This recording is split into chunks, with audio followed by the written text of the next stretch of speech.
Welcome to the Fermented Homestead. If you're new here, my name is Anna, and on this channel, I'm sharing our journey of learning how to turn our home into a homestead. Today, we're actually going to be we're making 3 different types of kombucha, for lack of a better term. A viewer named Kathy actually sent me 3 different scobies. And, well, really she sent me 5. I've already got 2 of them going, but we're gonna do the kombucha, the drink ones today. And she sent us this Tibetan SCOBY, which uses pu'er tea. I don't know if I'm pronouncing that correctly. So that's gonna be number 1 is the Tibetan. And then she also sent me a Jun SCOBY. So this one is green tea and honey. And then she also sent me Island Girl Kombucha, and that uses oolong tea. I believe that these two should both take regular sugar. And then this one, the Jun tea, takes honey. Since we're doing 3 separate ones, we're gonna do a gallon of each one. And I have a little over 3 quarts of water that is going right now on the stove. And then we are going to actually just pour a quart into each one of these jars very slowly to make sure that we don't crack it. And then we're just gonna get started on brewing our teas. And this isn't gonna be like a super in-depth thing, but as time goes on, we'll be able to kind of see the differences between all 3 of the scobies. So this is just a starting the scobies, starting the teas, getting the fermentation going video. And then stay tuned. I'll keep you guys posted, at least for the first couple of batches, on how I'm doing this, when we're doing it, the second fermentation, bottling it up, all that kind of fun stuff. Now we're just waiting for the tea to come to a boil, and then once it does, we'll get started. Well, actually, we can get the teas going. We can do that first. We have pu'er tea. We got that right here. I have loose leaf for the oolong tea, and I have some bags for the green tea as well. So why don't we go ahead and just get that going in our jars. I think I'm gonna go ahead, I washed my hands. You wanna make sure you're having nice clean hands for this whole process. So I have, let me go ahead, I'm gonna bring you down for a bit of a different angle. Okay, so the first one here is gonna use the pu'er tea. Haven't figured out how to actually source this stuff locally, so thankfully she sent it with some of these tea bags, and it's 8 tea bags per gallon. Okay, so we're gonna start out the tea in regular like mason jars, in the quart jars, and then we'll pour them into the gallon jars after that. So let's get our green tea going here. And when you're brewing all these tea bags, it's really helpful to tie them all together. So when they're done, you can just pull them all out at once. You don't have to fish for the bags in there.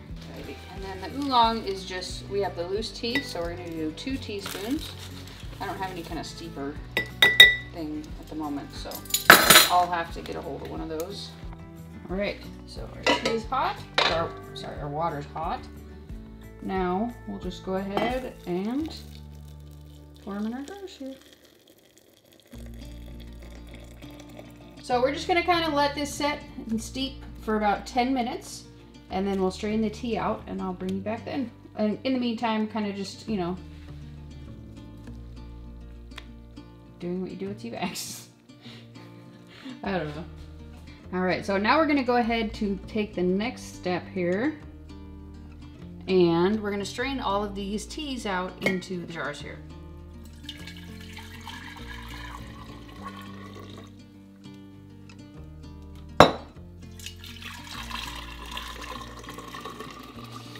Really hot jars. Okay, so we're gonna go ahead, we're gonna put a cup of sugar in these 2 and a cup of honey in this one.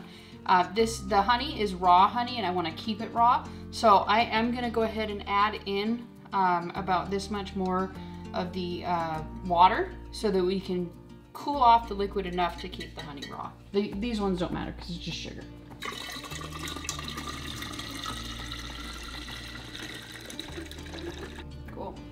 We're at about 102, so it's plenty cool enough to add the honey. Not cool enough to add the SCOBY, but it's cool enough to add the honey, and where it's still warm enough that it should be able to melt. Should be. Alrighty, so let's go ahead and add water to all these guys.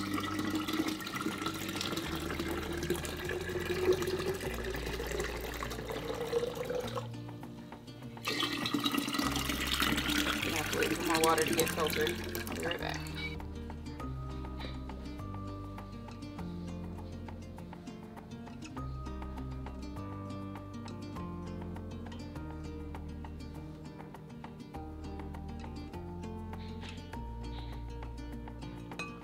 All right, so these are still just a little bit too warm. I have them all filled up as full as I'm gonna fill them for now. And then I'm just gonna go ahead and cover these up. I have my live stream here in about 20 minutes. So once the live stream is over, these will be plenty cool, and we'll go ahead and take the next step and adding in the starter tea and the scobies. So I'm just gonna go grab some rubber bands just to make sure no fruit flies get in there, and then bring you back here in a little bit. Hear that sound? Yep, it's still going.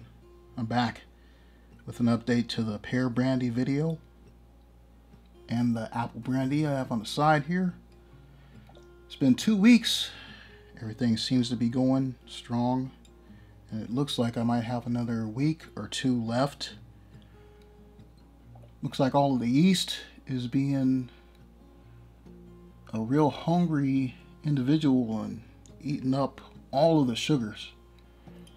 I'm getting bubbling like every 10 seconds on each one. I like that. Also, this one right here with the automatic burp, it's frying. I don't know if you can hear it on the camera. Look at that. Let's see. You see it? Uh-oh. Look at that. That's crazy. So it's been 2 weeks.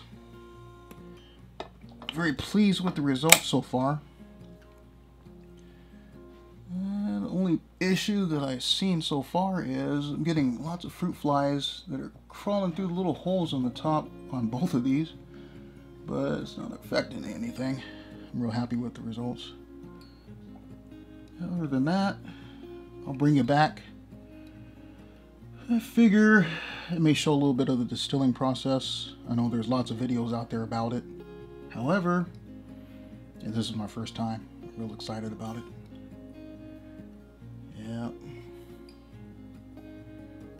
What a way to do it.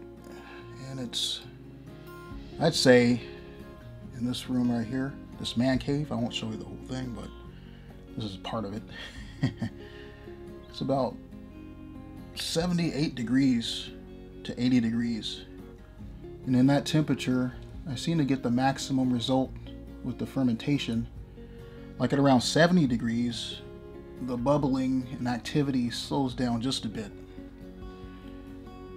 and I am so anxious and happy to see this thing is working. What else can you want? Wow.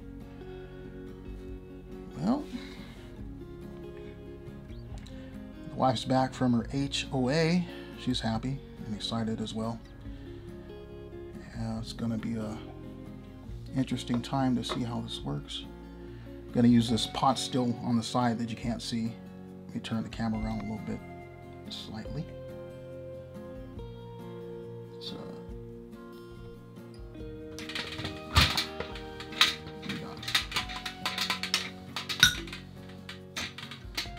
liver. That should be interesting. I heard they work really well though. It's a little inexpensive pot to distill with. In the wonderful state of Missouri, by the way. Well, I'll get back to you at the end of this whole process. And should be a insightful thing. So long. Okay, so we're back and the live stream is over. We're ready to go ahead and put our starter tea and scobies into our jars here. The scobies are definitely quite large for our jars here, but hopefully that will just kind of help it to take in our new environment here. So we're going to start out with the pure tea here. When you need a cup of starter tea, which we have more than that. So let's do this.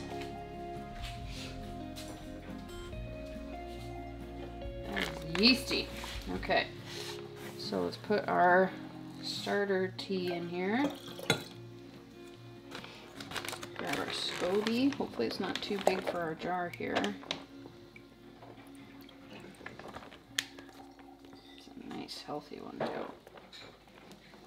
Oh, I love it. Let's see if it'll fit.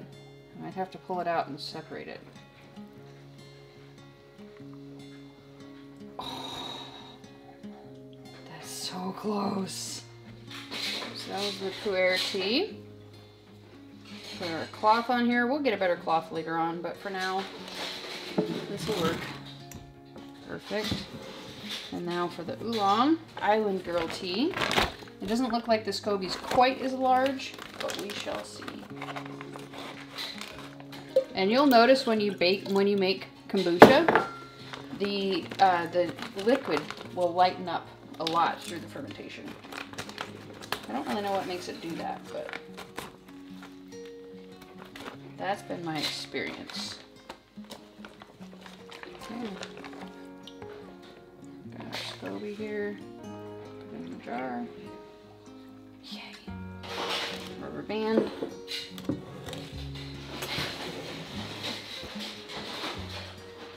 Now for the Jun tea.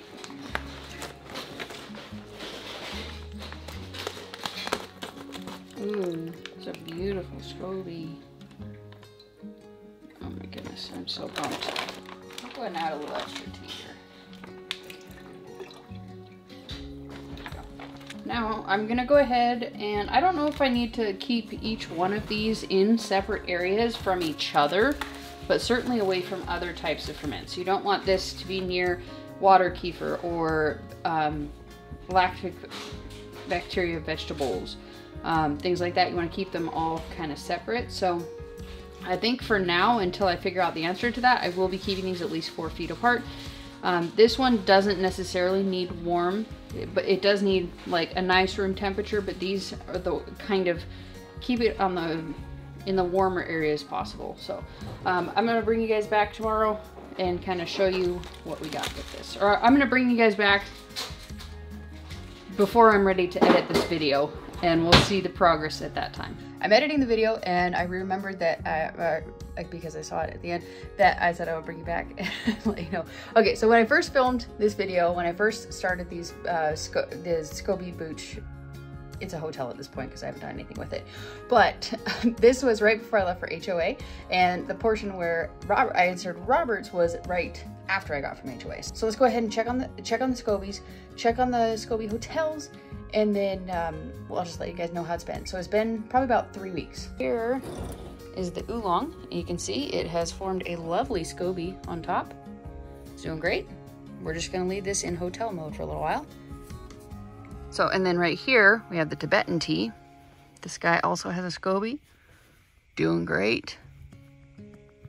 It doesn't have a, oh, it does have a SCOBY. Okay, hold on, it's hard to see. So it has a jar-sized SCOBY on here. Gotta be careful, there's fruit flies in here. And then this one has a big old SCOBY forming. The Jun seems to, from everything that I've seen, the Jun SCOBYs tend to form much more slowly than other SCOBYs, but I'm new to it. I don't have a clue what I'm doing. So I just wanted to make sure to give you guys an update, and I'm getting ready to post this video today. So if you guys have any tips, tricks, or anything, that is the current state of it. And I'm trying to keep them in SCOBY hotels because I'm not ready. I'm not ready to take on that responsibility. I'm gonna try it in a couple weeks and I'm gonna filter it out and start actually making them. But for now, we're just keeping them safe. If you guys are new around here, we just moved to our 30-acre homestead in southern Missouri, sharing with you guys all the things that we're doing to turn our home into a homestead. Most of that is in the kitchen with canning, freezing, dehydrating, and fermenting, and as well as sharing with you guys videos on how I like to use that food in our everyday cooking. If that sounds awesome to you, click this button right here. This is the subscribe button, so it tells YouTube you want to come back here. Up here is a video that Mr. Google Pants thinks that you're gonna enjoy. Over here is another video that I think you'll also enjoy, and then up here is gonna be my fermenting playlist. I hope you'll check that one out for all the awesomeness. Thanks for watching. Bye.